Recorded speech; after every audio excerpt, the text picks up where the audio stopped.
Les activités à Liège sont aussi multiples que variées. Après le village de Noël, TV Wallonie vous invite à la cathédrale Saint-Paul au rendez-vous incontournable de Luc Petit et Michel Teheux. Un spectacle féerique, aussi bien pour les grands que pour les petits. Et cette année, nous allons nous laisser guider par l'ours polaire à la recherche de l'étoile du berger. Venez et découvrez ce magnifique spectacle.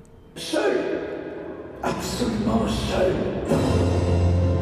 comme des milliers, des millions, des milliards, tous comme moi, prisonniers à vie d'un isolement mortel.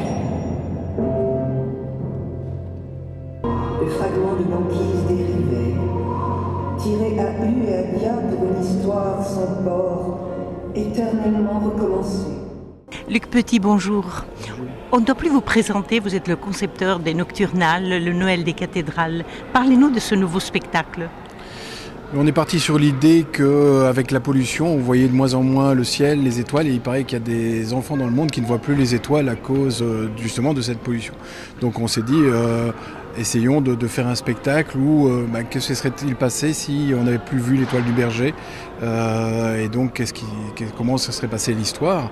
Et donc voilà, on a voulu changer aussi le climat du spectacle, puisqu'on part vraiment vers le Grand Nord avec cet ours, avec tout à fait un autre climat que, évidemment, il faut se réinventer chaque année, donc c'est toujours la même histoire. Oui. Et l'idée naît, vous travaillez toujours en collaboration avec Michel Teheux.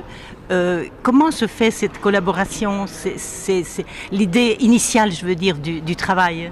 Là, je pars toujours sur le thème, et puis Michel, évidemment, écrit son texte en fonction de l'idée. Cette année-ci, quand je lui ai dit, voilà, on va partir avec un ours, on essaye aussi de trouver des éléments qui vont faire vivre le spectacle, et des éléments qu'on n'a pas l'habitude de voir, comme finalement cet ours qui vient d'Angleterre et qui est vraiment magique. Je pense qu'il est plus vrai que nature.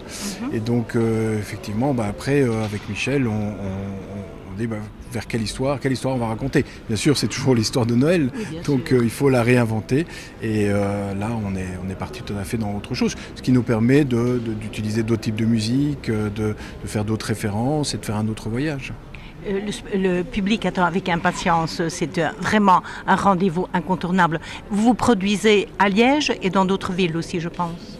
Oui, là on vient de terminer à Bastogne, on va partir après à Namur et on finira... on va après à Mons et puis on finira à Namur. Donc oui, c'est quand même une tournée de 4 villes et on va à la rencontre du public. Il n'y a pas beaucoup de lieux et d'endroits dans le monde où il y a un spectacle qui se déplace comme ça dans des lieux qui ne sont pas des lieux de spectacle habituels.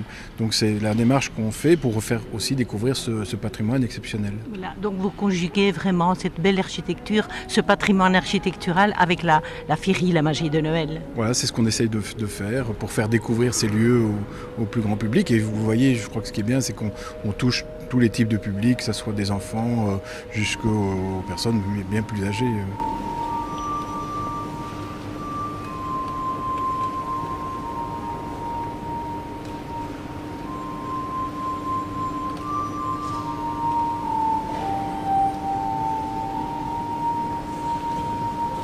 Michel Teheux, bonjour. Bonsoir. Bonsoir plutôt. Rendez-vous incontournable, c'est Nocturnales à la cathédrale Saint-Paul à Liège. Oui. Dites-nous quelques mots à propos de ce spectacle et de cette belle collaboration qu'il y a avec Luc Petit.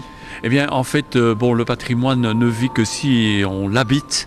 Et alors, aussi bien au niveau du patrimoine architectural, les vieilles pierres qui ont l'esprit, si je puis dire, qu'il faut essayer de réinsuffler, mais aussi les vieilles traditions. Et notre slogan depuis plus de 10 ans, c'est de dire il faut rendre Noël à Noël en racontant ce vieux récit autrement, à travers la féerie, à travers l'émotion, qui sont des caractéristiques de notre culture d'aujourd'hui. Alors, évidemment, le défi, c'est de chaque année innover voilà. Et on réécrit la même histoire, mais il faut la réécrire et cela en dialogue aussi avec évidemment Luc, les artistes qu'il trouve. Et cette année-ci, on a trouvé que finalement cet ours était bien glaciaire quelque part à l'image de notre monde, qu'est-ce que Noël a à dire dans notre monde d'aujourd'hui. C'est un peu le défi du texte de ce récit. L'amandier fleurira. Pourquoi l'amandier? Parce que c'est le premier arbre qui fleurit au printemps dans les pays un peu plus chauds que le nôtre et donc qui est vraiment le signe du renouveau, le signe que finalement sous la neige il y a bien sûr des racines qui sont cachées, que ces racines font pousser un arbre qui finalement fleurit. Malgré le froid, malgré... voilà, il y a la chaleur qui est là et l'espoir quelque part. Et l'espérance chrétienne ne fait pas fi, qui s'enracine bien sûr dans cette naissance de Noël, ne fait pas fi, je veux dire, de toutes nos inquiétudes actuelles, de tous nos questionnements. L'équipe de TV Wallonie vous souhaite un Noël magique et vous invite à découvrir le Noël des cathédrales. Laissez-vous envahir par la paix de Noël dans ce décor historique de la cathédrale Saint-Paul à Liège.